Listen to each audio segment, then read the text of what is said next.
Existe um momento na vida da gente que tudo pode mudar em questão de segundos. Para mim, esse momento aconteceu numa sala de parto em Campinas, quando vi a pessoa que eu mais odiava no mundo entrando pela porta, justamente no dia que meu filho estava nascendo. Meu nome é Graziella, tenho 35 anos, e o que vocês vão escutar agora é a história mais maluca que já aconteceu na minha família. Vocês sabem aquela sensação quando sua vida inteira desmorona de uma hora para outra? Foi exatamente isso que senti quando Bruno, meu ex-marido, simplesmente desapareceu da minha vida no momento que mais precisei dele. Imagine descobrir que está grávida, correr feliz para contar para o homem que você ama e receber como resposta que ele não quer ser pai. Não é só uma decepção, é uma traição de tudo que vocês construíram juntos. Eu sempre sonhei em ter uma família. Desde pequena, brincava de boneca, imaginando como seria quando fosse mãe de verdade. Conheci o Bruno na faculdade, quando eu fazia pedagogia e ele engenharia. A gente namorou 4 anos antes de casar. E durante todo esse tempo, ele sempre falava sobre nossos futuros filhos. Chegava a escolher nomes. Discutia quantos quartos nossa casa deveria ter para acomodar as crianças que a gente ia ter. Por isso, quando descobri a gravidez, eu tinha certeza absoluta de que seria o momento mais feliz das nossas vidas. Comprei um teste de farmácia numa segunda-feira de manhã, porque estava atrasada há 2 semanas. Quando apareceram as 2 linhas no teste, eu chorei de alegria ali mesmo no banheiro. Liguei para minha mãe, Sônia, e ela começou a chorar comigo pelo telefone. Minha irmã Patrícia ficou eufórica quando contei para ela, mas nada me preparou para a reação do Bruno. Eu havia planejado tudo. Fiz o jantar favorito dele, arrumei a mesa com velas, comprei um sapatinho de bebê pequenininho e coloquei dentro de uma caixinha de presente. Quando ele chegou do trabalho naquela noite, eu estava radiante de felicidade. Mal conseguia conter a ansiedade para dar a notícia. Bruno entrou em casa reclamando do trânsito, do chefe, das mesmas coisas de sempre. Ele trabalhava numa construtora em São José dos Campos e fazia aquele trajeto terrível todos os dias. Eu servi o jantar, conversamos sobre coisas banais, e quando chegou a sobremesa, entreguei a caixinha para ele. Disse que era uma surpresa especial. Vocês precisam entender que naquele momento eu estava completamente cega de felicidade.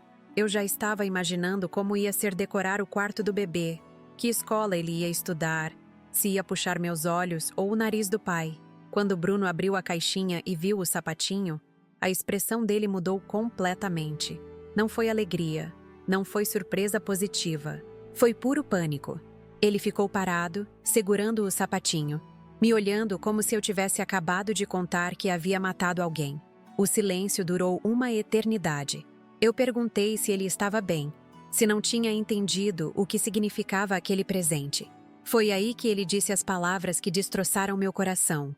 Graziella, eu preciso de um tempo para processar isso. Processar? Como assim processar? A gente era casado há 3 anos, tinha uma casa, uma vida construída juntos. Eu não conseguia entender por que ele precisava processar a melhor notícia que uma família pode receber. Tentei conversar, expliquei que estava grávida de quase 6 semanas, que tinha ido ao médico e estava tudo perfeito com o bebê. Mas quanto mais eu falava, mais distante ele ficava. Naquela noite, Bruno dormiu no sofá da sala. Disse que estava com dor de cabeça e precisava pensar. Eu fiquei acordada a noite inteira, olhando para o teto do quarto, tentando entender o que tinha dado errado. Será que ele estava preocupado com dinheiro? Será que achava que éramos muito novos? Minha cabeça fervilhava com 1000 possibilidades, mas nenhuma delas explicava aquela reação fria e distante. Os dias seguintes foram uma tortura. Bruno saía cedo para o trabalho e voltava tarde, sempre encontrando uma desculpa para não conversarmos sobre o bebê. Quando eu tentava tocar no assunto, ele mudava de conversa ou inventava que tinha alguma coisa urgente para fazer. Era como se aquela notícia tivesse criado um muro invisível entre nós dois. Eu trabalhava como professora na Escola Municipal Professora Maria Alice, no bairro Jardim das Paineiras. Dava aulas para crianças de 6 e 7 anos. E, ironicamente, passava o dia inteiro rodeada de pequenos que me enchiam de esperança sobre minha própria maternidade. Eles faziam desenhos para mim, contavam histórias engraçadas me abraçavam quando estavam tristes. Observando aquelas crianças, eu tinha ainda mais certeza de que queria muito ser mãe. Mas em casa, a situação só piorava. Bruno começou a ficar agressivo, coisa que nunca havia acontecido antes. Não fisicamente agressivo, mas emocionalmente distante e irritado. Qualquer coisa que eu fizesse o incomodava. Se eu cozinhava, ele reclamava da comida. Se eu não cozinhava, ele reclamava que não havia nada para comer. Se eu tentava conversar sobre o bebê, ele explodiu dizendo que eu só sabia falar sobre isso. 2 semanas depois daquela noite terrível, ele chegou em casa com uma expressão que eu nunca vou esquecer. Era determinação misturada com algo que parecia alívio, como se tivesse tomado uma decisão difícil, mas necessária. Sentamos na sala e ele foi direto ao ponto, sem rodeios, sem delicadeza. Bruno me disse que não queria ser pai. Não naquele momento, talvez nunca. Disse que não se sentia preparado para a responsabilidade, que nossa relação ainda precisava amadurecer, que ele tinha planos profissionais que um filho iria atrapalhar. Falou sobre liberdade, sobre não estar pronto para abrir mão dos sonhos dele para cuidar de uma criança. Eu ouvi tudo aquilo em estado de choque. Como assim ele não queria ser pai? Desde quando a gente não havia conversado sobre ter filhos? Por que durante todos aqueles anos de namoro e casamento ele havia mentido sobre querer constituir uma família comigo? As perguntas martelavam na minha cabeça, mas minha voz simplesmente não saía. Quando finalmente consegui falar, perguntei se ele estava sugerindo que eu fizesse um aborto. A resposta dele foi ainda pior do que eu imaginava. Ele disse que essa decisão era minha, mas que ele não ia participar de nada relacionado à gravidez ou ao bebê. Não ia acompanhar consultas médicas, não ia ajudar financeiramente, não ia estar presente no parto e, principalmente, não ia assumir a paternidade. Naquele momento, algo dentro de mim se partiu definitivamente. Não era só o fim do casamento, era o fim da pessoa que eu achava que ele era.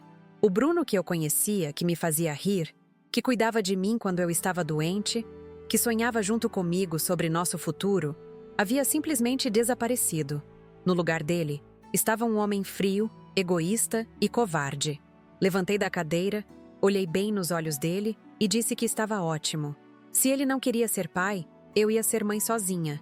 Não precisava da ajuda dele, não precisava do dinheiro dele e, principalmente, não precisava de alguém como ele na vida do meu filho. Falei que ele podia fazer as malas e ir embora naquele mesmo dia. Bruno pareceu aliviado com minha reação. Talvez ele esperasse que eu implorasse, que tentasse convencê-lo, que fizesse escândalo, mas eu tinha muito orgulho para isso. Se ele não queria fazer parte da nossa vida, então que não fizesse mesmo. Meu filho ia crescer sabendo que tem uma mãe que lutou por ele, e não um pai que o rejeitou antes mesmo de nascer. Ele fez as malas naquela mesma noite. Levou as roupas, alguns móveis que eram dele antes do casamento, e deixou para trás 3 anos de vida juntos como se fossem lixo. Nem me deu um abraço de despedida, nem perguntou se eu ia ficar bem sozinha. Simplesmente pegou as coisas e saiu pela porta, como se estivesse saindo para o trabalho numa manhã qualquer. Depois que Bruno foi embora, eu desabei. Chorei por dias seguidos, não conseguia comer direito, mal dormia. Minha mãe veio ficar comigo durante a primeira semana. Cuidou de mim como se eu fosse criança novamente. Ela fazia comida, lavava minha roupa, me obrigava a sair da cama para tomar sol no jardim. Dizia que eu precisava cuidar da minha saúde por causa do bebê. Foi exatamente isso que me deu forças para continuar. Toda vez que a tristeza batia forte, eu colocava a mão na barriga e lembrava que tinha uma vida crescendo dentro de mim. Uma vida que dependia exclusivamente de mim para sobreviver e ser feliz. Não podia me dar ao luxo de ficar deprimida para sempre. Minha irmã Patrícia me ajudou com os aspectos práticos da separação.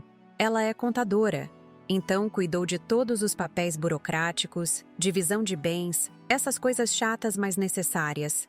O mais interessante é que Bruno não contestou nada. Assinou todos os papéis rapidamente, como se quisesse apagar nossa história o mais rápido possível.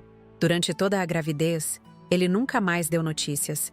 Nem um telefonema para saber como eu estava, nem uma mensagem perguntando sobre o bebê.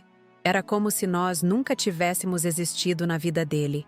Algumas pessoas da nossa antiga turma de amigos me contavam que ele estava saindo bastante, frequentando bares, vivendo como solteiro novamente. Eu, por outro lado, estava completamente focada na maternidade. Lia todos os livros sobre gravidez que conseguia encontrar, fazia yoga para gestantes, cuidava da alimentação religiosamente. Minha amiga Mariana, que é enfermeira no hospital municipal, me acompanhava em todas as consultas médicas. Ela se tornou minha irmã de coração durante esse período. O Dr. Antônio Ferreira virou quase um pai para mim. Ele era obstetra há mais de 20 anos. Tinha uma paciência infinita para responder todas as minhas perguntas de mãe de primeira viagem.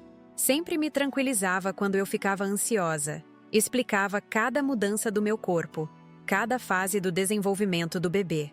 Arrumei o quarto da criança sozinha, com a ajuda da minha mãe e da Patrícia. Pintamos as paredes de amarelo claro, porque não quis saber o sexo do bebê antes do nascimento. Comprei o berço, o guarda-roupa, todos os móveis prestação, porque o salário de professora municipal não dava para pagar à vista. Mas estava feliz, realizando meu sonho de ser mãe. Escolhi o nome de Gabriel se fosse menino, e Sofia se fosse menina. Passava horas conversando com meu bebê, contando histórias, cantando músicas. Sentia cada movimento, cada chutinho, como se fosse a coisa mais preciosa do mundo. E realmente era. Nos últimos meses da gravidez, eu estava radiante. Tinha me encontrado como mulher. Tinha descoberto uma força que não sabia que existia dentro de mim. Claro que às vezes batia uma solidão, uma vontade de dividir aqueles momentos especiais com alguém que me amasse. Mas eu tinha minha família, meus amigos e, principalmente, tinha meu filho chegando. Quando as primeiras contrações começaram numa madrugada de quinta-feira, eu estava preparada. Há semanas minha bolsa já estava pronta no quarto, com todas as coisas do bebê e minhas roupas para a maternidade. Liguei para minha mãe, para a Mariana, e fomos direto para o hospital. Doutor Antônio estava me esperando, como havia prometido. Ele tinha dado seu número pessoal e disse que eu podia ligar a qualquer hora quando chegasse o momento. Durante todo o trabalho de parto, ele ficou comigo, me encorajando, explicando cada etapa do processo. As contrações estavam fortes, mas eu estava determinada a ter um parto normal. Queria sentir meu filho nascendo. Queria viver cada segundo daquele momento. Mariana segurava minha mão. Minha mãe estava na sala de espera rezando. Tudo estava correndo perfeitamente até que o Dr. Antônio franziu a testa durante um exame. Ele disse que havia alguma complicação e precisava chamar um cirurgião pediátrico de emergência. O bebê estava com o cordão umbilical enrolado no pescoço e havia sinais de sofrimento fetal. Eu fiquei apavorada, pensando que ia perder meu filho depois de todos aqueles meses de luta e preparação. Foi quando a porta da sala de parto se abriu e minha vida inteira mudou para sempre. Gente, vocês não imaginam o choque que foi ver quem entrou naquela sala?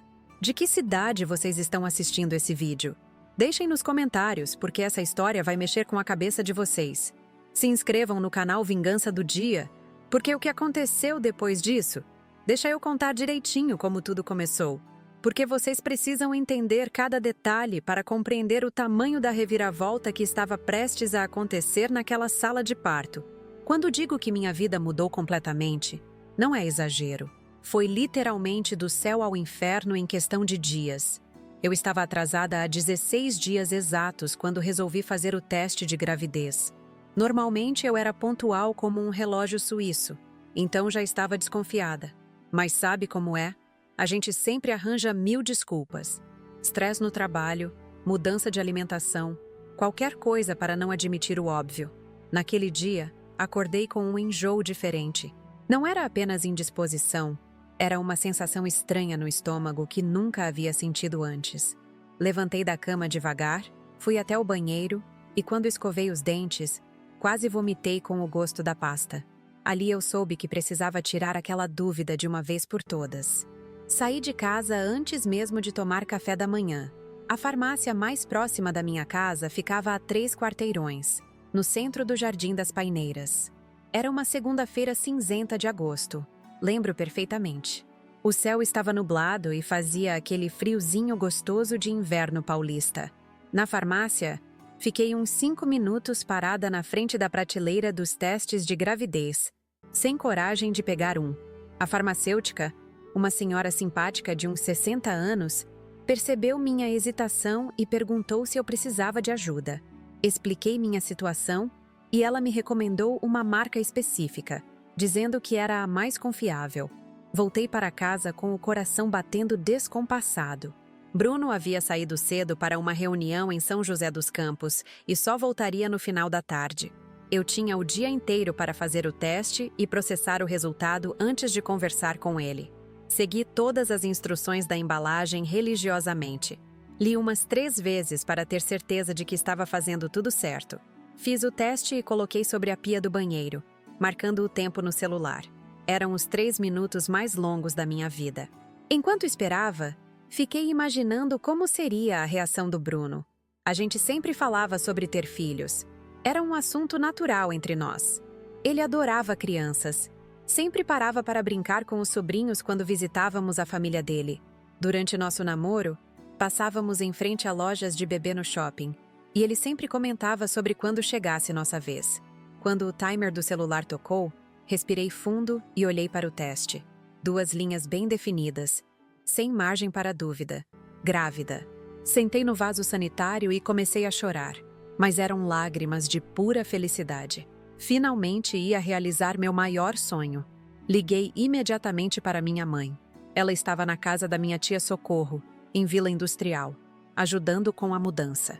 Quando contei a notícia, ela gritou tão alto que toda a vizinhança deve ter ouvido.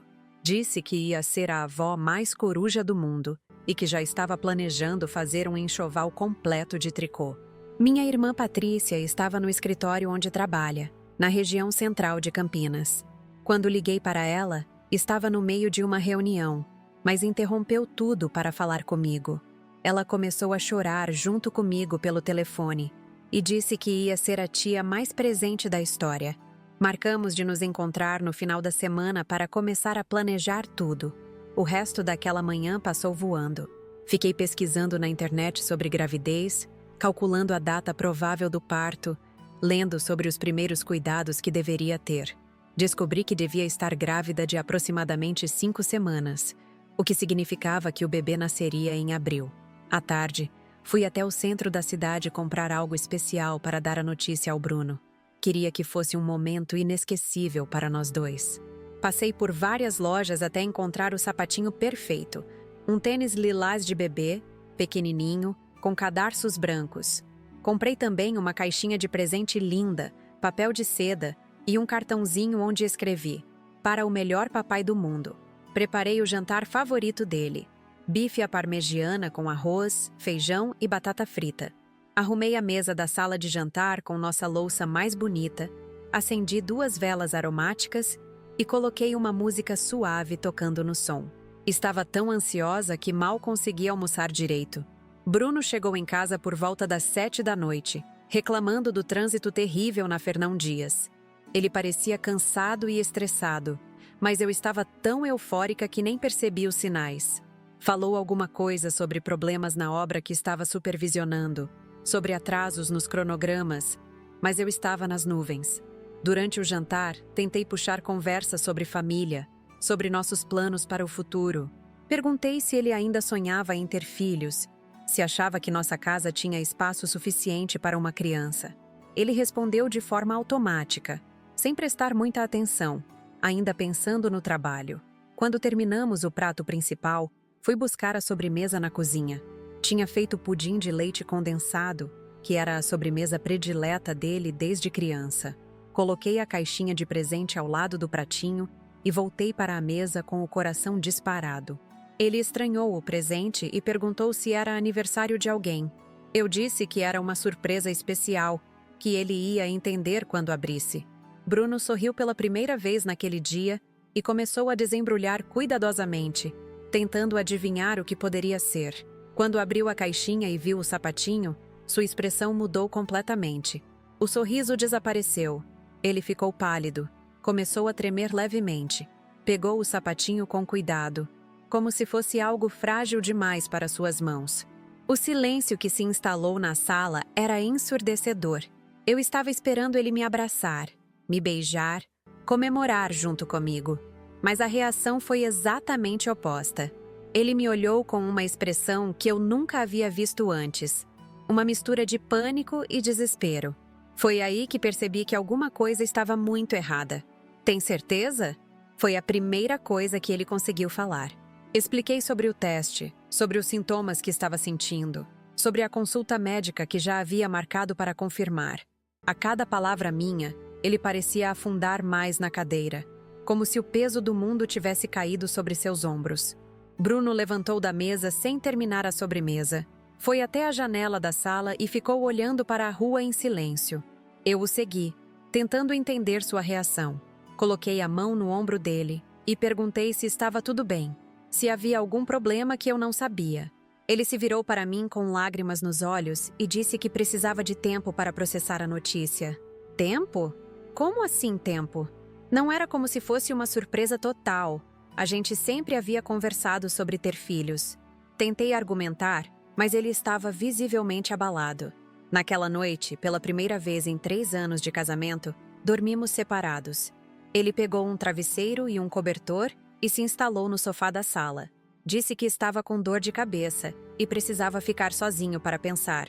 Eu fiquei acordada até altas horas, olhando para o teste de gravidez, tentando entender o que havia dado errado.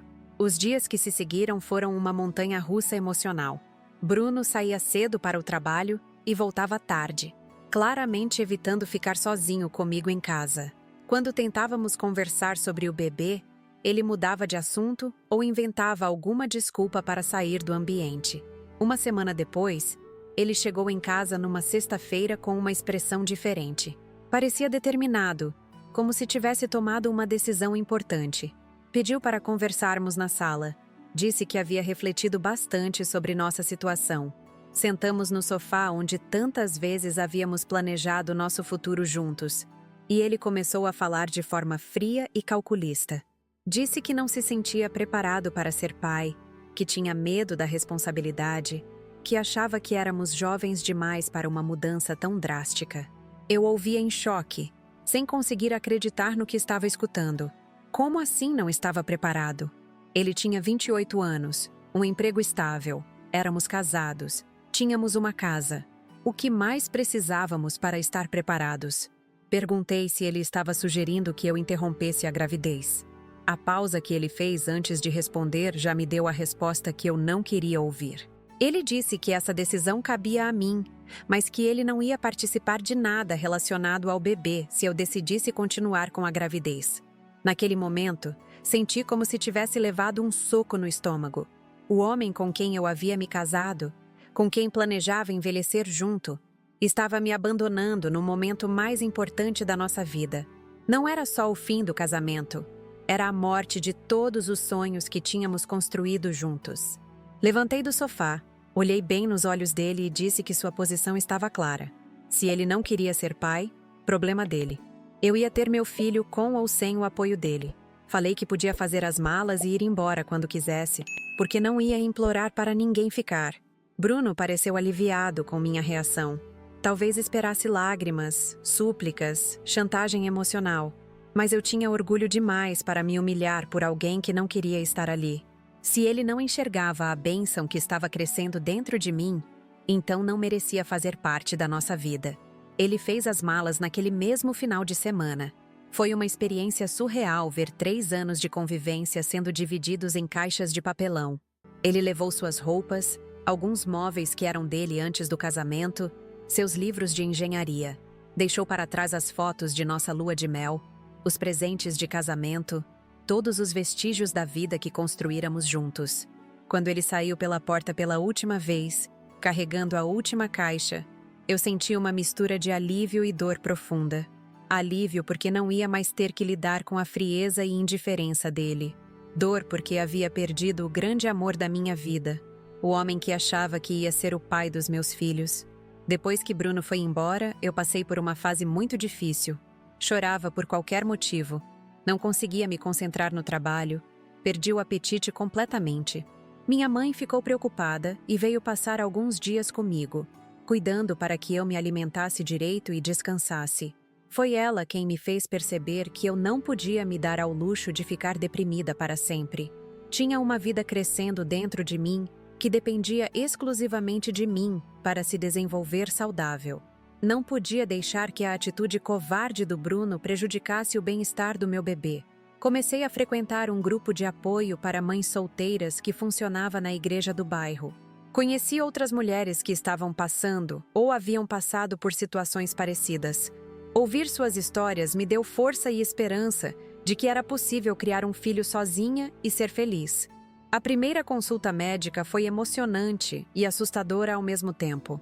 Dr. Antônio foi extremamente carinhoso e compreensivo quando expliquei minha situação.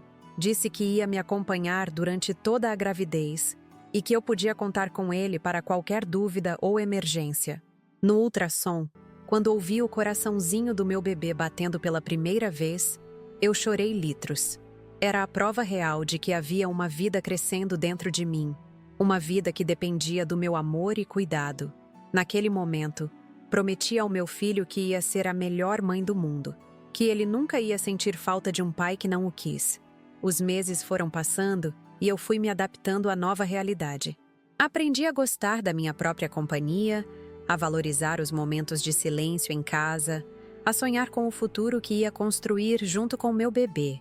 Não era a vida que havia planejado, mas estava sendo uma jornada de autodescoberta incrível. Minha barriga foi crescendo e eu documentava tudo: fotos semanais, anotações sobre as mudanças no meu corpo, registro dos primeiros movimentos do bebê. Queria que meu filho soubesse, quando crescesse, que foi muito desejado e amado desde o primeiro momento. Durante toda a gravidez, Bruno nunca mais deu notícias. Nem um telefonema, nem uma mensagem, nem mesmo através de amigos em comum. Era como se tivéssemos sido apagados da vida dele. Algumas pessoas me contavam que ele estava saindo bastante, que parecia estar aproveitando a vida de solteiro novamente. No início, isso me machucava profundamente. Como alguém podia simplesmente apagar 3 anos de relacionamento e ignorar a existência do próprio filho? Mas com o tempo, aprendi que a perda foi dele, não minha. Meu bebê ia nascer numa família que o queria de verdade, rodeado de pessoas que o amariam incondicionalmente. E foi exatamente pensando nisso, em todo o amor que havia esperando por meu filho, que consegui ter forças naquela madrugada de quinta-feira quando as contrações começaram. Estava preparada para receber meu bebê no mundo, pronta para ser mãe solteira, determinada a dar conta de tudo sozinha. Mas o destino tinha outros planos para mim. Viver uma gravidez sozinha foi completamente diferente de tudo que eu havia imaginado para minha vida. Não é só a questão física de carregar um bebê, é toda a carga emocional e psicológica de saber que você é a única responsável por aquela vida que está crescendo dentro de você. Cada decisão, cada cuidado, cada preocupação caía exclusivamente sobre meus ombros. Logo nas primeiras semanas após a separação, tive que reorganizar completamente minha vida financeira. O salário que eu ganhava como professora municipal sempre foi apertado, mas quando éramos 2 dividindo as contas, dava para levar. Sozinha, com todas as despesas da casa mais os gastos médicos da gravidez, a situação ficou bem complicada. Minha casa no Jardim das Paineiras tinha 2 parcelas do financiamento que ainda faltavam 3 anos para quitar. Bruno contribuía com metade do valor, mas depois que ele foi embora, eu tive que assumir tudo sozinha. Passei noites acordada fazendo contas, reorganizando o orçamento, cortando gastos desnecessários. A primeira coisa que fiz foi cancelar a televisão a cabo. Depois, cortei o plano de internet mais caro e peguei um básico. Parei de comer fora, cancelei a academia, comecei a fazer as compras em mercados mais baratos. Cada centavo economizado era importante para conseguir bancar os custos que viriam com o bebê. Minha irmã Patrícia me ajudou muito nesse período. Como ela trabalha com contabilidade, conseguiu me orientar sobre como reorganizar minhas finanças. Ela fez uma planilha detalhada com todos os meus gastos e me mostrou onde eu podia economizar sem prejudicar minha saúde ou a do bebê. Foi ela também quem me explicou sobre os direitos que eu tinha como gestante. Eu nem sabia que tinha direito à licença para fazer consultas médicas sem desconto no salário, que podia sair mais cedo do trabalho em casos de mal-estar, essas coisas básicas que a gente deveria conhecer, mas que ninguém ensina. Na escola onde eu trabalhava, a diretora Teresa foi muito compreensiva com minha situação. Quando contei para ela sobre a separação e que ia criar o bebê sozinha, ela me ofereceu algumas aulas extras de reforço no período da tarde. Não pagava muito, mas todo o dinheiro a mais fazia diferença no final do mês. Meus alunos de 6 e 7 anos eram adoráveis comigo. Eles perceberam que eu estava grávida quando minha barriga começou a aparecer e ficaram super empolgados. Todo dia chegavam com perguntinhas. Tia Grazi, o bebê já está mexendo? Quando ele vai nascer? Posso tocar na sua barriga? Era engraçado como eles tinham teorias malucas sobre gravidez. Um dos meninos, o Pedrinho, tinha certeza de que o bebê nascia pela boca.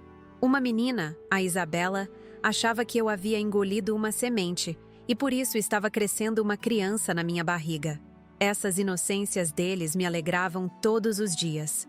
Conforme os meses foram passando, comecei a sentir fisicamente o peso de estar grávida. Não é só o peso literal da barriga, mas todo o desconforto que vem junto. Dor nas costas, inchaço nas pernas, azia constante, sono durante o dia e insônia durante a noite. Ter alguém para massagear as costas ou preparar um chá quando você está passando mal faz uma diferença enorme. Minha mãe tentava me ajudar o máximo possível, mas ela morava do outro lado da cidade e trabalhava de diarista em 3 casas diferentes. Não podia largar seus compromissos para ficar comigo o tempo todo. Nos finais de semana, ela sempre vinha, trazia comida pronta, ajudava com a limpeza da casa, me fazia companhia. Uma das coisas mais difíceis de lidar foi o julgamento das pessoas. Quando você é casada e engravida, todo mundo fica feliz, te parabeniza, pergunta se você está precisando de alguma coisa. Quando você é solteira e grávida, algumas pessoas ficam com aquele olhar de pena, como se você fosse uma coitadinha que se meteu numa enrascada. Na rua, no mercado, na igreja, sempre tinha alguém com um comentário infeliz. Que pena que o pai não assumiu. Deve ser difícil criar sozinha. Você é muito nova para passar por isso. As pessoas acham que estão sendo solidárias, mas na verdade estão te lembrando constantemente do que você supostamente perdeu. Mas sabe o que eu descobri? Que ser mãe solo não significa ser uma vítima. Significa ser uma mulher forte, independente, capaz de dar conta de tudo sozinha. Comecei a ver minha situação não como uma tragédia, mas como uma oportunidade de provar para mim mesma do que eu era capaz. Entrei para um grupo de mães solo na internet, através do Facebook. Era uma comunidade incrível de mulheres que estavam passando pela mesma situação que eu. Algumas já tinham filhos pequenos, outras estavam grávidas como eu, todas dividindo experiências, dúvidas, desabafos e conquistas. Foi através desse grupo que conheci a Juliana, uma enfermeira que havia criado sozinha 2 filhos. Ela morava aqui em Campinas também e se tornou uma mentora para mim. Me ensinou truques para economizar dinheiro, me passou contatos de médicos mais baratos, me deu dicas preciosas sobre maternidade. A Juliana me apresentou para a Mariana, que trabalhava no hospital municipal onde eu fazia meu pré-natal. Mariana era solteira, não tinha filhos, mas adorava crianças e se interessou muito pela minha história. Começamos a conversar durante as consultas e acabamos virando grandes amigas. Ela se ofereceu para me acompanhar nas consultas médicas, já que conhecia todos os profissionais do hospital. Foi um presente ter alguém da área da saúde como amiga durante a gravidez. Mariana me explicava todos os exames, me tranquilizava quando eu ficava ansiosa, tirava minhas dúvidas mais básicas. Dr. Antônio também se tornou uma figura paterna para mim durante esses meses. Ele percebia que eu estava sozinha e sempre dedicava um tempinho extra durante as consultas para conversar sobre como eu estava me sentindo emocionalmente, não apenas fisicamente. Ele me contou que havia atendido muitas mulheres na minha situação ao longo dos anos e que todas conseguiram criar seus filhos muito bem sozinhas. Disse que a presença de um pai ausente às vezes é mais prejudicial do que a ausência completa. Que uma mãe presente e amorosa vale mais do que um pai relutante. Uma das consultas mais emocionantes foi quando descobrimos o sexo do bebê. Eu estava com 20 semanas e havia decidido que queria saber se era menino ou menina, para poder me preparar melhor. Quando o Dr. Antônio me disse que era um menino, eu chorei de alegria. Gabriel. Esse seria o nome do meu filho. Havia escolhido esse nome muito antes de engravidar, quando ainda sonhava em ter filhos com o Bruno. Gabriel significa mensageiro de Deus. E eu sentia que meu bebê realmente era uma mensagem divina, de que eu era mais forte do que imaginava. Comecei a preparar o quarto do Gabriel com muito carinho e criatividade. Não tinha dinheiro para contratar um decorador ou comprar móveis caros, então fui atrás de promoções, pechinhas, móveis usados em bom estado. Minha irmã me ajudou a pintar as paredes de azul claro, uma cor suave e tranquila. O berço eu consegui numa loja de móveis usados no centro da cidade. Estava em ótimo estado, só precisou de uma repaginada na tinta. Comprei um colchão novo e um kit de berço lindo numa loja de bebê que estava em liquidação. Cada item que ia comprando me deixava mais ansiosa e feliz. Minha mãe fez questão de tricotar as primeiras roupinhas do Gabriel. Ela passou semanas fazendo casaquinhos, toucas, sapatinhos, cobertores. Era lindo ver a dedicação dela, o amor que colocava em cada ponto. Dizia que queria que o neto soubesse que tinha uma avó que o amava antes mesmo de conhecê-lo. Durante o 7º mês de gravidez, comecei a sentir mais intensamente os movimentos do Gabriel. Era uma sensação indescritível sentir meu filho se mexendo, chutando, como se estivesse brincando lá dentro. Eu conversava com ele todos os dias, contava histórias, cantava músicas, explicava como seria o mundo que ele ia conhecer. Às vezes à noite, quando eu estava deitada na cama sentindo ele se mexer, batia uma pontada de tristeza pensando que o Bruno estava perdendo tudo aquilo. Mas logo essa tristeza passava, porque eu sabia que quem perde é quem não reconhece o valor do que tem. No 8º mês, comecei a fazer um curso de gestantes no próprio hospital municipal. Era oferecido gratuitamente para as pacientes do SUS e incluía aulas sobre aleitamento materno, cuidados com recém-nascido, preparação para o parto. Conheci outras gestantes lá e formamos um grupo de apoio mútuo. Uma das coisas mais importantes que aprendi nesse curso foi sobre a importância do parto humanizado. Dr. Antônio sempre defendia que cada mulher deveria ter o parto que desejasse, respeitando seus limites e vontades.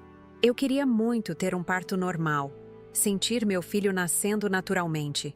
Elaborei um plano de parto detalhado, conversando com o Dr. Antônio sobre cada aspecto. Queria que a Mariana estivesse presente. Queria poder me movimentar durante o trabalho de parto. Queria que cortassem o cordão umbilical apenas depois que parasse de pulsar. Ele respeitou todos os meus desejos. Nas últimas semanas de gravidez, eu estava uma mistura de ansiedade e expectativa. A bolsa do hospital estava pronta há tempos. Minhas roupas, roupinhas do Gabriel, documentos, máquina fotográfica para registrar os primeiros momentos. Eu revisava a lista todos os dias para ter certeza de que não estava esquecendo nada. Minha licença maternidade estava organizada na escola. Meus planos de aula do primeiro bimestre estavam prontos para a professora substituta. Eu havia me preparado para tudo, pensado em cada detalhe, antecipado cada necessidade. Estava pronta para ser mãe. A partir da 307ª semana, qualquer cólica ou desconforto me deixava em estado de alerta. Será que era a hora? Será que o Gabriel estava pronto para nascer? Doutor, Antônio me tranquilizava dizendo que primeiros bebês costumam atrasar um pouquinho, que eu não deveria me desesperar. Mas confesso que eu estava ansiosa para conhecer meu filho. Queria ver o rostinho dele, saber com quem ele se parecia, sentir o cheiro dele, ouvir seu primeiro choro. Havia sonhado tanto com esse momento que parecia surreal que ele estava realmente chegando. Na madrugada de quinta-feira da 39ª semana, acordei com uma cólica diferente. Não era a dor incômoda que havia sentido outras vezes. Era uma contração definida, que começava fraquinha e ia aumentando de intensidade. Olhei para o relógio, 4h30 da manhã. Seria dessa vez? Fiquei observando por 1 hora se as contrações tinham uma frequência regular. Quando percebi que estavam vindo de 15 em 15 minutos, Liguei para Dr. Antônio. Ele me orientou a ir para o hospital quando as contrações estivessem de 5 em 5 minutos, ou quando a bolsa estourasse. Às 7 da manhã, as contrações já estavam mais próximas e mais intensas. Liguei para minha mãe e para a Mariana, avisando que estava começando o trabalho de parto. Elas correram para minha casa para me acompanhar até o hospital. No caminho para o hospital municipal, eu estava uma mistura de nervosismo e euforia. Finalmente ia conhecer meu Gabriel, depois de 9 meses sonhando com esse momento. Pensava em como seria segurá-lo no colo pela primeira vez, em como seria ouvir sua voz, em como seria ser chamada de mãe. Chegamos ao hospital por volta das 9 da manhã. Dr. Antônio me examinou e disse que eu estava com 4 centímetros de dilatação, que ainda faltava um pouco, mas que o Gabriel realmente estava pronto para nascer naquele dia. Era oficial. Eu ia ser mãe nas próximas horas. Durante todo o trabalho de parto, eu me senti forte e preparada. Havia lido tanto sobre o processo, havia me preparado tanto psicologicamente, que estava enfrentando as contrações com determinação. Mariana segurava minha mão. Minha mãe rezava no corredor. Dr. Antônio me encorajava. Tudo estava correndo perfeitamente, exatamente como eu havia sonhado. Até que, de repente, Dr. Antônio franziu a testa durante um exame e disse que precisava chamar um cirurgião pediátrico de emergência. Foi nesse momento que minha vida inteira mudou para sempre. O momento em que Dr. Antônio franziu a testa e disse que precisava chamar um cirurgião pediátrico de emergência foi como se o chão tivesse se aberto debaixo dos meus pés. Eu estava há quase 12 horas em trabalho de parto, exausta, mas determinada, e de repente tudo mudou de uma hora para outra. Ele explicou rapidamente que o Gabriel estava com o cordão umbilical enrolado no pescoço e que havia sinais de sofrimento fetal no monitor. O batimento cardíaco do meu bebê estava irregular, ora muito acelerado, ora muito lento. Eu senti o sangue gelar nas veias ao ouvir aquelas palavras. Mariana, que estava segurando minha mão, apertou ainda mais forte e tentou me tranquilizar, dizendo que era uma complicação relativamente comum e que tinha tratamento. Mas eu via a preocupação estampada no rosto dela, mesmo tentando disfarçar para não me deixar ainda mais nervosa. Doutor, Antônio saiu correndo da sala para buscar o cirurgião pediátrico, e eu fiquei ali, deitada naquela maca, sentindo as contrações continuarem enquanto uma angústia terrível tomava conta do meu peito. Depois de 9 meses cuidando da minha gravidez sozinha, depois de tanto sacrifício e preparação, será que ia perder meu filho justamente na hora do nascimento?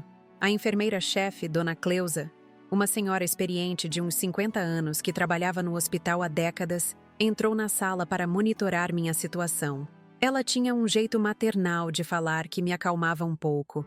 Disse que já havia presenciado centenas de casos parecidos e que na maioria das vezes tudo terminava bem. As contrações estavam ficando cada vez mais intensas e eu sentia que o Gabriel estava pronto para nascer. Mas agora havia aquela complicação que poderia colocar a vida dele em risco. Era uma mistura horrível de dor física das contrações com o desespero emocional de saber que meu bebê estava em perigo. Minha mãe conseguiu entrar na sala naquele momento. Ela estava no corredor desde que chegamos no hospital, rezando e caminhando de um lado para o outro, ansiosa para conhecer o primeiro neto. Quando soube da complicação, seus olhos se encheram de lágrimas, mas ela se aproximou da minha maca e segurou minha outra mão. Vai dar tudo certo, filha.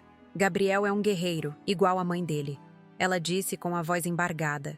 Mesmo assustada, minha mãe tentava me passar força e confiança. Era reconfortante ter ela ali, dividindo comigo aquele momento de tensão e incerteza. Passaram-se alguns minutos que pareceram horas até que a porta da sala se abriu novamente. Doutor. Antônio entrou acompanhado de outro médico, vestido com jaleco cirúrgico, máscara cobrindo metade do rosto, touca na cabeça. Eu só conseguia ver os olhos dele, mas havia algo familiar naquele olhar. O cirurgião se aproximou da maca para se apresentar e examinar minha situação. Quando ele abaixou a máscara para falar comigo, o mundo inteiro parou. Eu senti como se tivesse levado um choque elétrico, como se o ar tivesse saído completamente dos meus pulmões. Era o Bruno, meu ex-marido, o homem que havia me abandonado grávida, que disse que não queria ser pai, que desapareceu da minha vida sem dar notícias por 9 meses inteiros, estava ali na minha frente vestido de médico cirurgião pediátrico. Eu piscava os olhos sem conseguir acreditar no que estava vendo. O choque foi tão grande que por alguns segundos eu esqueci até das contrações. Era como se meu cérebro tivesse travado, incapaz de processar aquela informação absurda. Como era possível? O Bruno que eu conhecia era engenheiro civil, trabalhava com construção, nunca havia falado nada sobre medicina. Ele também ficou petrificado quando me viu. A cor sumiu completamente do rosto dele e vi suas mãos tremendo ligeiramente. Era óbvio que ele não fazia ideia de que eu estava internada naquele hospital, que estava prestes a dar à luz. O destino havia pregado uma peça cruel em nós dois. Doutor Antônio, percebendo a tensão estranha que havia se instalado na sala, olhou alternadamente para mim e para Bruno, tentando entender o que estava acontecendo. Mariana também notou minha reação e se aproximou mais da maca, como se quisesse me proteger de alguma coisa. "Vocês se conhecem?" perguntou o Dr. Antônio, claramente confuso com a atmosfera pesada que havia tomado conta do ambiente. Eu estava com a garganta completamente seca, sem conseguir emitir som algum. Como explicar naquelas circunstâncias que aquele era o pai do bebê que estava nascendo? Bruno foi o primeiro a se recompor e disse com a voz trêmula que éramos ex-casados. Dr. Antônio arregalou os olhos, compreendendo imediatamente a situação delicada.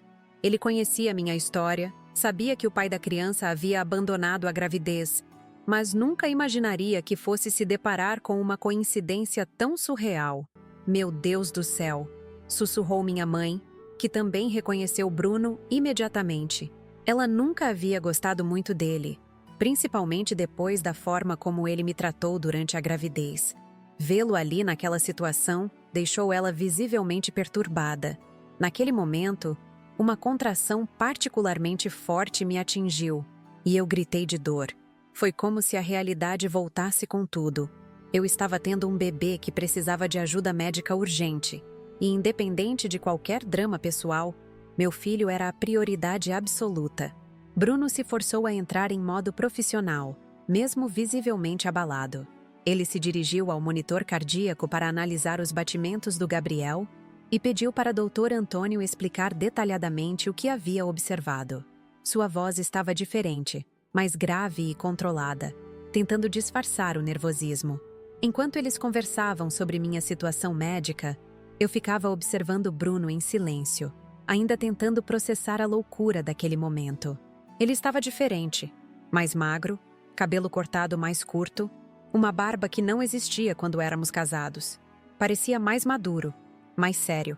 Como era possível que durante 3 anos de relacionamento eu nunca soubesse que ele era médico? Como alguém esconde uma informação tão importante sobre sua vida profissional? Nada fazia sentido na minha cabeça, mas as contrações não paravam, e eu precisava focar no nascimento do Gabriel. Doutor Antônio explicou que o cordão umbilical havia se enrolado 2 vezes no pescoço do bebê e que seria necessário fazer uma manobra específica durante o parto para evitar que ele se estrangulasse. Bruno ouviu atentamente e pediu para examinar minha dilatação. Foi constrangedor ter o Bruno me examinando naquelas circunstâncias, depois de tudo que havia acontecido entre nós. Mas, ao mesmo tempo, eu sabia que se meu filho estava em perigo, eu precisava deixar de lado qualquer ressentimento pessoal e confiar na competência médica dele. A dilatação está completa. O bebê está na posição correta para o nascimento, disse Bruno para Dr. Antônio, mantendo um tom estritamente profissional. Vamos proceder com o parto normal, mas preciso estar pronto para agir rapidamente se houver complicações. Mariana se inclinou sobre mim e perguntou se eu estava bem para continuar. Eu assenti com a cabeça, mesmo ainda em choque com a presença do Bruno. Minha única preocupação naquele momento era garantir que o Gabriel nascesse saudável, independente de qualquer outra coisa. Dr. Antônio começou a me orientar sobre como fazer força durante as contrações, enquanto Bruno ficava posicionado ao lado, observando atentamente o monitor cardíaco do bebê. Era uma situação surreal. O pai que havia rejeitado o filho estava ali para salvá-lo no momento do nascimento. Durante as próximas contrações, eu me concentrei completamente em fazer força na hora certa, respirar adequadamente, seguir todas as orientações médicas. Sentia o Gabriel descendo pelo canal de parto, cada vez mais próximo de nascer. Era uma mistura de dor intensa com expectativa absoluta. "Vejo a cabeça", anunciou o Dr. Antônio com entusiasmo. "Mais uma contração forte e vamos ter o Gabriel aqui fora." Eu sentia uma queimação terrível, mas ao mesmo tempo uma adrenalina inexplicável. Meu filho estava quase nascendo. Olhei rapidamente para Bruno e vi que ele estava tenso, acompanhando cada movimento no monitor. Mesmo tentando manter a postura profissional, eu conseguia perceber que ele estava emocionalmente envolvido. Afinal, aquele bebê que estava nascendo era filho dele também, quisesse ele ou não. Com uma última contração muito intensa, o Gabriel finalmente nasceu. Dr. Antônio o segurou cuidadosamente, verificando rapidamente o cordão umbilical. "Nasceu!" ele gritou com alegria. Mas minha euforia durou poucos segundos, porque percebi que meu bebê não havia chorado ainda. Bruno se aproximou imediatamente e pegou o Gabriel no colo. O cordão umbilical estava mesmo enrolado no pescocinho dele, deixando sua coloração meio azulada. Com movimentos precisos e rápidos, Bruno desenrolou o cordão e começou a estimular a respiração do bebê. Foram os segundos mais longos da minha vida. Eu estava deitada naquela maca, exausta do parto, olhando para o homem que havia me abandonado segurando nosso filho, tentando fazê-lo respirar. Era uma cena que jamais poderia ter imaginado, nem nos meus sonhos mais estranhos. "Vamos, Gabriel, respira para o papai", sussurrou Bruno, quase sem perceber o que estava dizendo. Ele aspirou as vias respiratórias do bebê com um equipamento e continuou estimulando suavemente o peito dele. Naquele momento, não era meu ex-marido, era simplesmente um médico lutando para salvar uma vida. Finalmente, Gabriel emitiu um chorinho fraquinho, depois mais forte, até que começou a respirar normalmente. Sua cor foi voltando ao normal e Bruno sorriu aliviado, entregando o bebê para Dr. Antônio fazer os procedimentos de rotina. 10 dedos nas mãos, 10 dedos nos pés, tudo perfeito, anunciou o Dr. Antônio enquanto examinava rapidamente o Gabriel. 3,3 kg de puro amor. Ele envolveu meu bebê numa manta quentinha e finalmente o colocou no meu colo. Quando segurei meu filho pela primeira vez, todas as dores, todas as dificuldades dos últimos 9 meses, toda a solidão que havia sentido, simplesmente desapareceram. Gabriel era perfeito, com um rostinho angelical, cabelos escuros como os meus, e quando abriu os olhinhos, eram igualzinhos aos do pai. Olhei para Bruno e vi que ele estava chorando. Não eram só lágrimas profissionais de um médico que salvou uma vida, eram lágrimas de pai vendo seu filho pela primeira vez. Por alguns instantes, toda a mágoa que eu carregava contra ele ficou em segundo plano. Minha mãe se aproximou da maca, também chorando de emoção. "Meu netinho lindo", ela disse com a voz embargada, tocando delicadamente no rostinho do Gabriel. Mariana estava tirando fotos com meu celular, registrando aqueles primeiros momentos. Doutor Antônio cortou o cordão umbilical e continuou com os procedimentos médicos, enquanto eu ficava ali hipnotizada olhando para meu filho. Ele era tão pequenininho, tão frágil, mas ao mesmo tempo perfeito em todos os detalhes. Bruno se afastou um pouco, claramente emocionado, mas tentando manter a compostura profissional. Ele orientou o doutor Antônio sobre alguns cuidados específicos por causa da complicação do cordão umbilical e disse que ia acompanhar o Gabriel na primeira hora de vida para ter certeza de que estava tudo bem. "Ele vai ficar em observação por algumas horas", explicou Bruno, dirigindo-se mais para Dr. Antônio do que para mim. "Preciso monitorar a saturação de oxigênio e verificar se não houve nenhuma sequela da compressão do cordão." Mesmo sendo medicamente necessário, a ideia de me separar do Gabriel tão cedo me deixou angustiada. Eu havia esperado 9 meses para conhecê-lo. Havia sonhado tanto com esse momento. E agora ele precisava ficar em observação médica logo após nascer. "É só precaução", me tranquilizou o Dr. Antônio. "Na grande maioria dos casos, bebês que passam por essa situação ficam perfeitamente bem. O Dr. Bruno vai cuidar muito bem dele." Entreguei meu filho para Bruno com o coração apertado. Era estranho ver o homem que havia negado a paternidade carregando nosso bebê com tanto cuidado, como se fosse a coisa mais preciosa do mundo. Havia algo de profundamente irônico naquela situação toda. Quando eles saíram da sala levando Gabriel para a UTI neonatal, eu finalmente tive um momento para processar tudo o que havia acontecido. O parto, a complicação, a aparição inexplicável do Bruno, o nascimento do meu filho.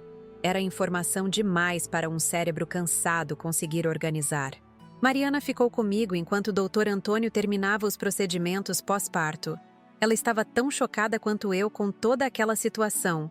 De todas as coincidências possíveis no mundo, ela disse balançando a cabeça, tinha que ser justamente ele o médico disponível para ajudar seu filho.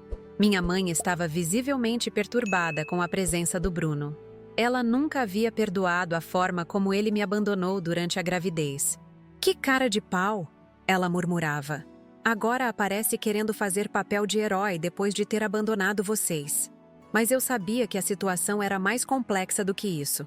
Por mais que eu estivesse magoada com Bruno, não podia negar que ele havia salvado a vida do Gabriel. Se não fosse a competência médica dele, meu filho poderia ter sofrido consequências graves ou até mesmo... Não queria nem pensar nessa possibilidade. O importante era que Gabriel estava vivo. Havia nascido e agora estava recebendo os cuidados necessários. Todo o resto era secundário naquele momento. 1 hora depois, Bruno voltou à sala com notícias sobre o Gabriel. Ele estava respirando bem. Seus sinais vitais estavam estáveis. Não havia indícios de sequelas neurológicas pela falta de oxigênio. Era a melhor notícia que eu poderia receber. Ele é um bebê forte e saudável, disse Bruno, evitando o contato visual direto comigo. Pode ficar tranquila, não houve nenhum dano permanente. Daqui a algumas horas, vocês vão poder ficar juntos novamente. Naquele momento, olhando para o homem que havia me feito sofrer tanto nos últimos meses, mas que acabara de salvar nosso filho, eu soube que nossa história estava longe de terminar. Depois que Bruno me disse que Gabriel estava bem, ele ficou parado ali na porta da sala, claramente hesitando sobre alguma coisa. Eu podia ver nos olhos dele que havia muito mais para ser dito além das informações médicas sobre nosso filho. Era como se ele estivesse travando uma batalha interna, decidindo se deveria ou não falar. Dr. Antônio percebeu a tensão no ar e disse que ia verificar outros pacientes, nos dando privacidade para conversarmos. Mariana também se afastou discretamente, levando minha mãe junto. De repente, estávamos sozinhos pela primeira vez em 9 meses. O silêncio entre nós era ensurdecedor. Eu ainda estava processando tudo o que havia acontecido nas últimas horas. O parto complicado, descobrir que meu ex-marido era na verdade um cirurgião pediátrico, vê-lo salvando a vida do filho que havia rejeitado. Era surreal demais para parecer real. Bruno se aproximou devagar da minha maca, com aquela expressão que eu conhecia bem, a mesma de quando ele estava prestes a me contar algo muito sério. Ele puxou uma cadeira e sentou ao meu lado, as mãos tremendo ligeiramente. Graziela, ele começou com a voz embargada. Eu preciso te explicar algumas coisas. Você merece saber a verdade sobre tudo o que aconteceu entre nós. Eu estava exausta física e emocionalmente, mas sabia que aquela conversa era inevitável. Depois de 9 meses sem explicações, finalmente ia descobrir por que o homem que eu amava havia simplesmente desaparecido da minha vida no momento que mais precisei dele. Primeiro, sobre minha profissão, ele continuou, evitando olhar diretamente nos meus olhos. Eu nunca menti para você sobre ser engenheiro. Eu realmente me formei em engenharia civil e trabalhei na área por 5 anos. Mas, paralelamente, eu estava fazendo medicina. Minha mente ficou completamente confusa. Como assim fazendo medicina paralelamente? Como alguém consegue cursar 2 cursos superiores ao mesmo tempo, especialmente 2 tão exigentes quanto engenharia e medicina? Eu entrei em engenharia primeiro, porque meu pai, José Carlos, sempre sonhou que eu seguisse os passos dele na construção civil, Bruno explicou. Mas desde criança, eu sonhava em ser médico. Quando consegui passar no vestibular de medicina 3 anos depois, decidi fazer os 2 cursos. Ele contou que estudava medicina durante a noite e nos finais de semana. enquanto trabalhava como engenheiro durante o dia. Era por isso que ele sempre chegava cansado em casa. Por isso que às vezes desaparecia aos sábados dizendo que tinha plantões na obra. Na verdade, estava no hospital fazendo estágios médicos. "Por que você nunca me contou?" perguntei, ainda tentando processar aquela revelação absurda. "Durante 3 anos de relacionamento, você mentiu sobre onde passava metade do seu tempo?" As lágrimas começaram a escorrer pelo rosto dele. "Porque eu tinha vergonha, Grazi. Vergonha de contar que estava fazendo medicina por causa de um problema de saúde que eu tenho e que nunca tive coragem de te falar." Foi aí que ele revelou o verdadeiro motivo por trás de toda aquela confusão. Bruno sofria de uma síndrome genética rara chamada Síndrome de Ehlers-Danlos, que afeta o tecido conjuntivo do corpo. Ele havia herdado a doença do pai, que também escondia o diagnóstico da família. É uma doença que causa dor crônica, problemas nas articulações, fadiga extrema, ele explicou, a voz falhando. "Não tem cura, só tratamento para amenizar os sintomas. Por isso eu estava estudando medicina, porque queria entender melhor minha própria condição e ajudar outras pessoas que passam pelo mesmo. Comecei a entender algumas coisas que nunca fizeram sentido durante nosso relacionamento. Às vezes que ele cancelava programas alegando dor de cabeça, os dias que ficava mais irritado sem motivo aparente, a fadiga constante que eu atribuía ao trabalho pesado na construção civil. Quando você me disse que estava grávida, ele continuou. Minha primeira reação foi de pânico, não pela responsabilidade de ser pai, mas pelo medo de ter passado essa maldição genética para nosso filho. A síndrome é hereditária, Graziella. Existe 50% de chance de uma criança herdar a doença. Eu senti como se tivesse levado um soco no estômago. Todo esse tempo eu achei que Bruno havia me abandonado por egoísmo, por não querer assumir responsabilidades. Na verdade, ele estava aterrorizado com a possibilidade de ter condenado nosso filho a uma vida de sofrimento como a dele.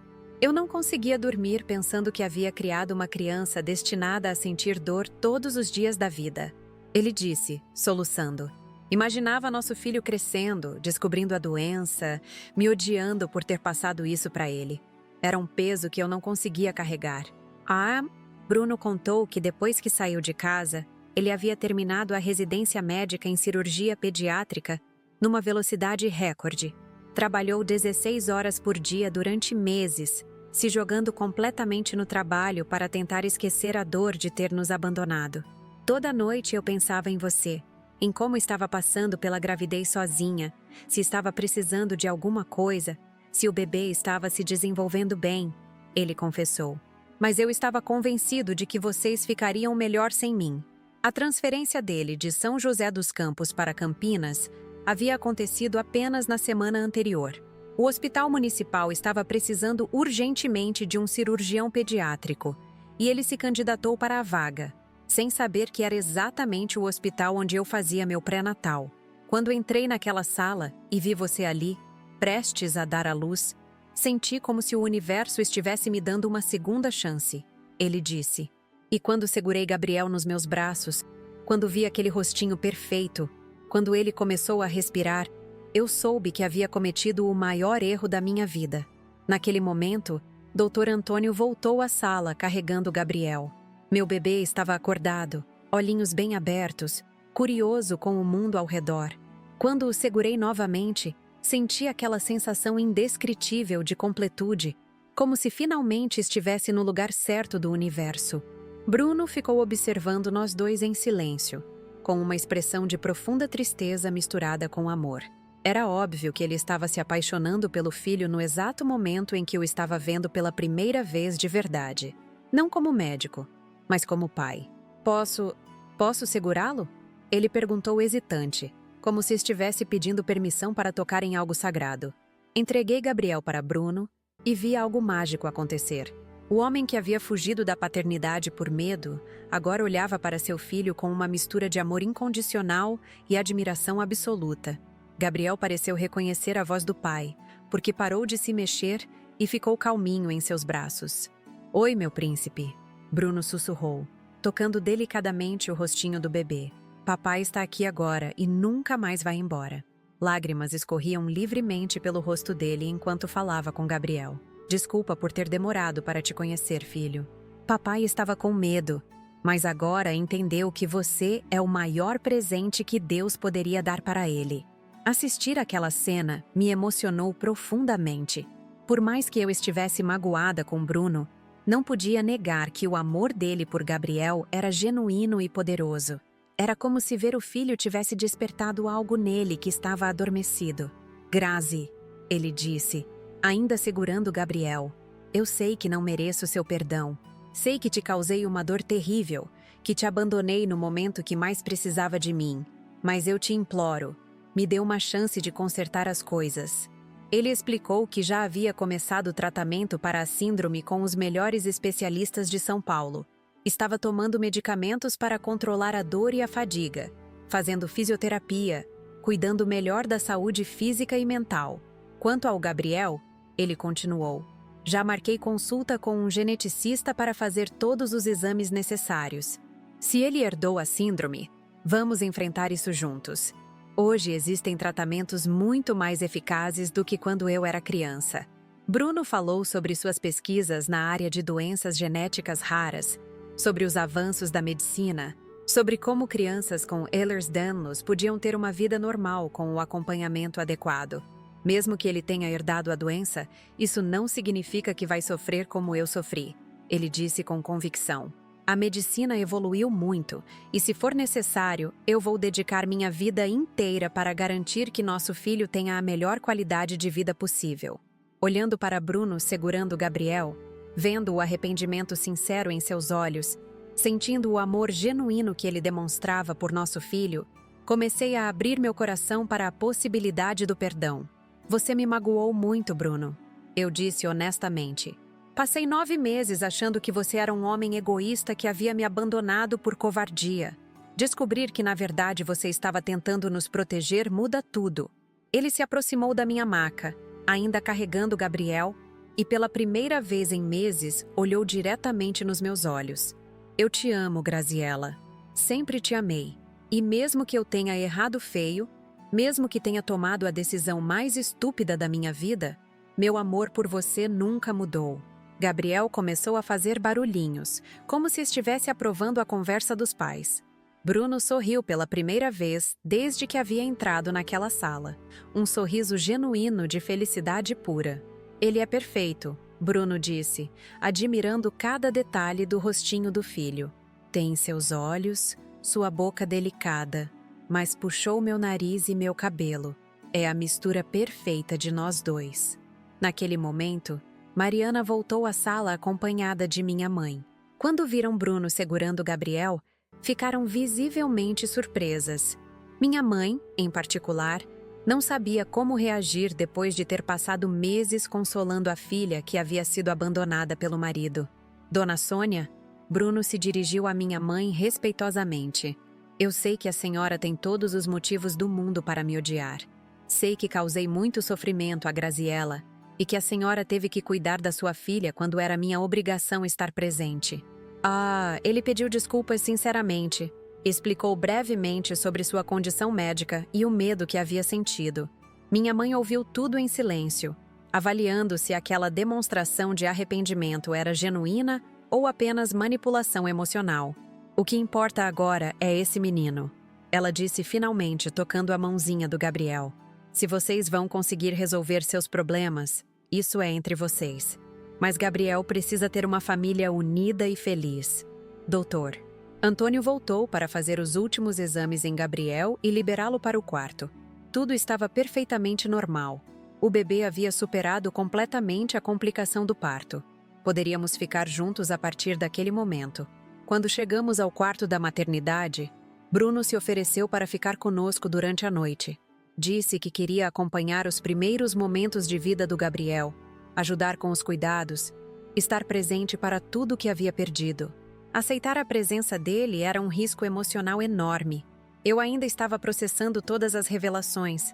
Ainda estava magoada pela forma como havia sido abandonada. Mas olhando para Gabriel, tão pequeno e dependente, soube que ele merecia ter o pai por perto. Durante a madrugada, Bruno mostrou uma dedicação ao Gabriel que me surpreendeu. Ele trocava as fraldas com uma delicadeza incrível, acalmava o bebê quando chorava, me ajudava com a amamentação.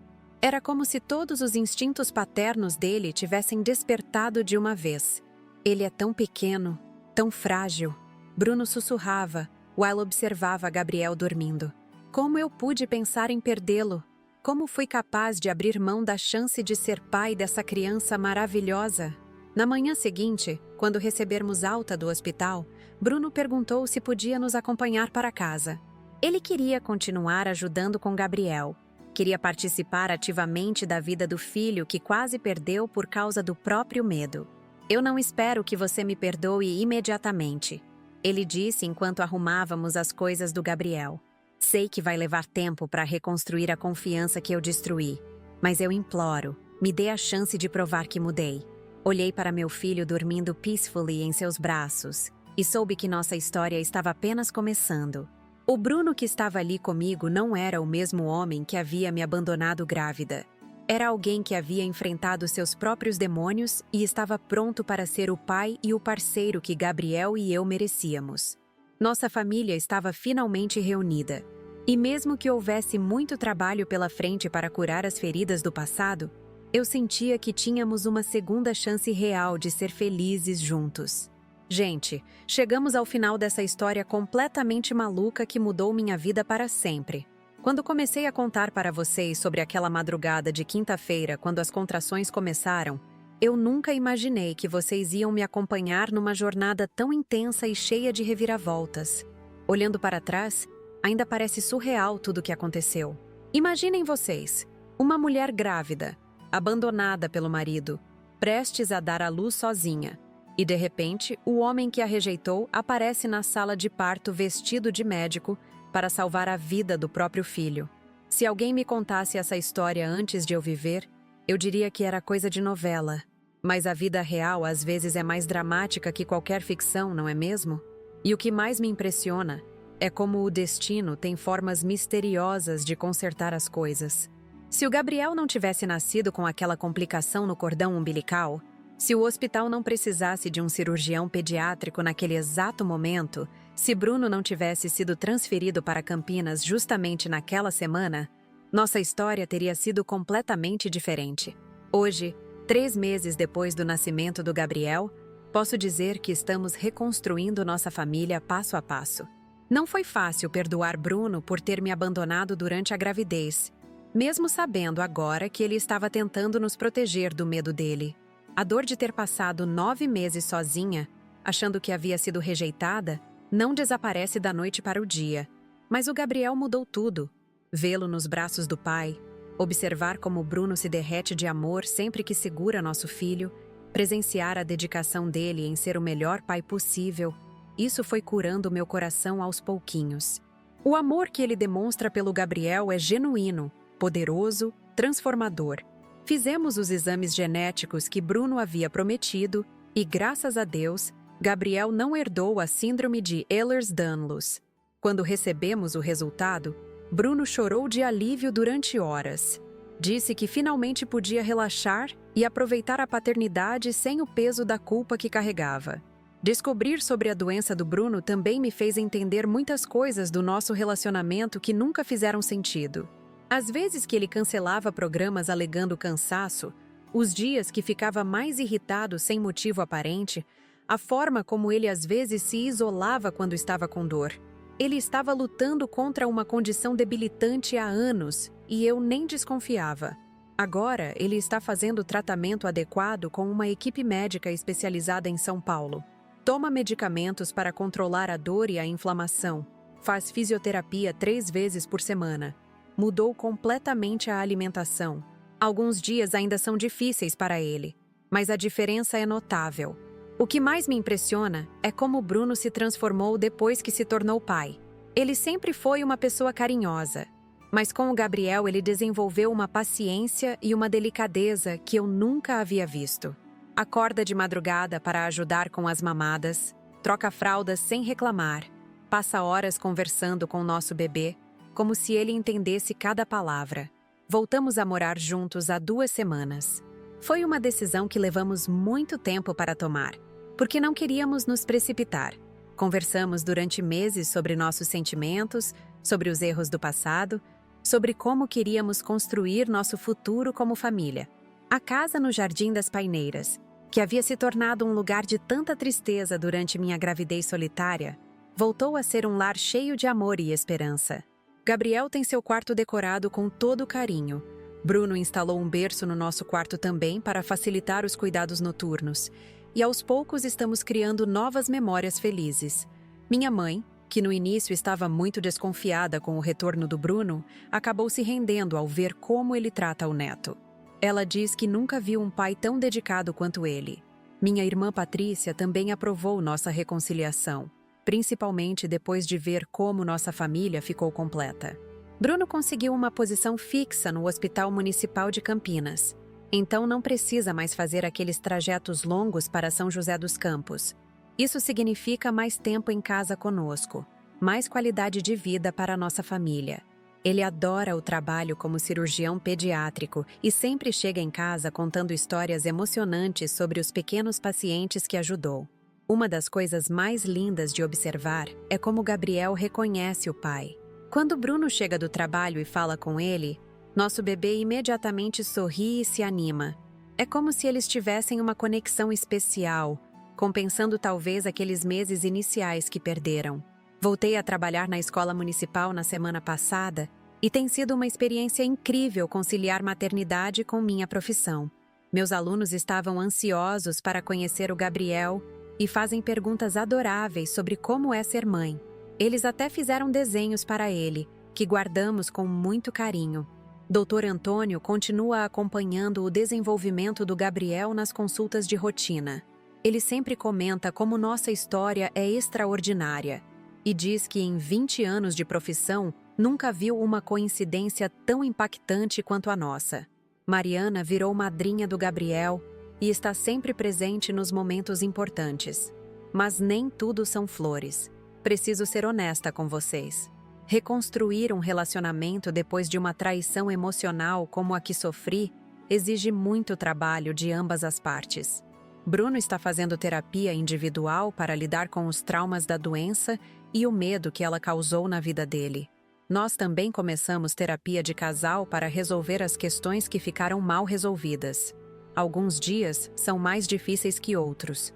Às vezes a mágoa ainda aparece quando menos espero, principalmente quando vejo outras mães que tiveram o companheiro presente durante toda a gravidez. Mas estou aprendendo que cada família tem sua história, suas dificuldades, seus tempos de cura. O que me dá forças para continuar é ver como nossa história pode inspirar outras pessoas. Desde que comecei a contar para alguns amigos o que aconteceu conosco, muita gente me disse que nossa experiência deu esperança para quem está passando por situações parecidas. Há mulheres que foram abandonadas durante a gravidez e acham que nunca vão conseguir perdoar. Há homens que cometeram erros graves nos relacionamentos e não sabem como reconquistar a confiança das companheiras. Nossa história mostra que é possível recomeçar, que o amor verdadeiro pode superar os obstáculos mais difíceis. Gabriel é a prova viva de que algo lindo pode nascer mesmo nas circunstâncias mais complicadas. Ele é um bebê alegre, saudável, rodeado de amor por todos os lados. Quando olho para ele, tenho certeza de que todas as lágrimas que derramei, toda a dor que passei, valeram a pena. Bruno costuma dizer que nossa história é sobre segundas chances, sobre como o amor pode ser mais forte que o medo. Ele fala que Gabriel não apenas salvou nossa família, mas salvou ele próprio de uma vida de isolamento e solidão causada pela doença. Para mim, nossa história é sobre resiliência feminina, sobre a força que nós mulheres encontramos dentro de nós quando precisamos proteger nossos filhos. É sobre não desistir dos nossos sonhos mesmo quando tudo parece perdido. Agora, antes de terminar, eu quero pedir uma coisa muito importante para vocês que acompanharam nossa história até aqui. Se vocês gostaram desse relato, se emocionaram com nossa jornada, se de alguma forma se identificaram com algum pedaço da nossa experiência, eu imploro que vocês se inscrevam no canal Vingança do Dia. Eu sei que vocês devem estar se perguntando por que é importante para mim que vocês se inscrevam. É porque contar essa história foi uma das coisas mais difíceis e ao mesmo tempo mais libertadoras que já fiz na minha vida. Reviver cada momento, cada dor, cada alegria, mexe muito comigo emocionalmente. Quando vocês se inscrevem no canal, quando deixam o like, quando comentam embaixo do vídeo, vocês estão me dando forças para continuar compartilhando experiências que podem ajudar outras pessoas. Vocês estão validando que nossa história importa, que vale a pena ser contada. Por favor, olhem os outros vídeos do canal também. Existem tantas histórias incríveis de pessoas que superaram dificuldades enormes, que encontraram forças onde achavam que não existiam mais, que reconstruíram suas vidas depois de grandes perdas. Cada história é uma lição de vida. Mas o que eu mais quero mesmo é que vocês comentem aqui embaixo. Contem para mim se vocês já passaram por alguma situação parecida. Vocês já foram abandonadas durante uma gravidez? Já tiveram que reconstruir um relacionamento depois de uma grande decepção? Já descobriram que alguém que amavam estava escondendo algo importante? Dividam suas experiências conosco. Às vezes, escrever sobre o que passamos é uma forma de curar nossas próprias feridas. E quem sabe sua história não pode inspirar alguém que está passando por algo parecido neste exato momento. Se vocês são homens assistindo esse vídeo, contem também suas perspectivas. Já cometeram erros graves nos relacionamentos? Já tiveram medo de assumir responsabilidades importantes? Como fizeram para reconquistar a confiança de quem amam? Eu leio absolutamente todos os comentários, gente. Cada um. E sempre que posso, respondo pessoalmente. É uma forma de manter uma conexão real com vocês, de criar uma comunidade de pessoas que se apoiam mutuamente. Agora, eu vou fazer um pedido que é meio constrangedor para mim, mas é necessário. Produzir esses vídeos dá muito trabalho e tem custos que vocês nem imaginam, desde a gravação até a edição, desde a pesquisa das histórias, até o tempo que dedico para responder todos os comentários. Se vocês puderem ajudar com qualquer valor no Valeu Demais, isso faria uma diferença enorme para manter o canal funcionando. Não precisa ser muito. Qualquer quantia já ajuda a cobrir os custos básicos e me permite dedicar mais tempo para trazer vídeos diários para vocês. Eu sei que nem todo mundo pode contribuir financeiramente e está tudo bem. Mas se vocês estão numa situação confortável e querem apoiar nosso trabalho, essa é uma forma concreta de fazer isso.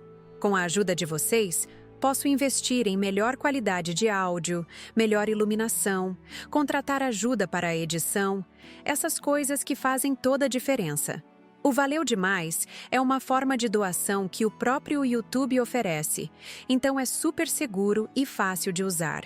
Qualquer valor é bem-vindo e muito apreciado. É uma forma de vocês dizerem: gostamos do seu conteúdo e queremos que continue existindo. Mas independente de conseguirem contribuir financeiramente ou não, o que mais importa mesmo é o engajamento de vocês. Comentem, curtam, compartilhem com amigas e familiares que vocês acham que poderiam se beneficiar dessas histórias. Quantas vezes vocês já ouviram alguém dizer: "Nossa, você não vai acreditar no que aconteceu comigo"? Pois então, essas são exatamente as histórias que queremos ouvir aqui no Vingança do Dia. Histórias reais de pessoas reais, que mostram que a vida pode ser mais dramática e surpreendente que qualquer novela. Eu prometo continuar trazendo relatos autênticos, emocionantes, que toquem o coração de vocês. Histórias de superação, de amor, de perdão, de recomeços. Histórias que provem que não importa quão difícil seja a nossa situação, sempre há esperança de dias melhores. Gabriel está aqui do meu lado enquanto gravo, dormindo peacefully depois da mamada. Bruno está no trabalho salvando outras crianças, usando o mesmo talento médico que salvou nosso filho. Minha família está reunida, mais forte que nunca, pronta para enfrentar qualquer desafio que a vida trouxer. Se a nossa história ensinou alguma coisa, é que o amor verdadeiro pode superar qualquer obstáculo, que segundas chances existem para quem realmente se arrepende e está disposto a mudar, que os filhos podem ser pontes de reconciliação entre pais que se perderam pelo caminho. Então é isso, pessoal. Obrigada por terem me acompanhado nessa jornada emocional.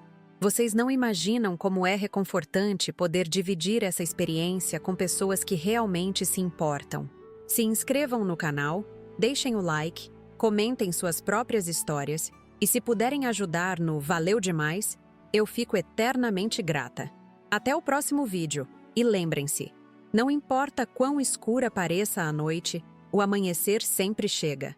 Nossa história é a prova viva disso.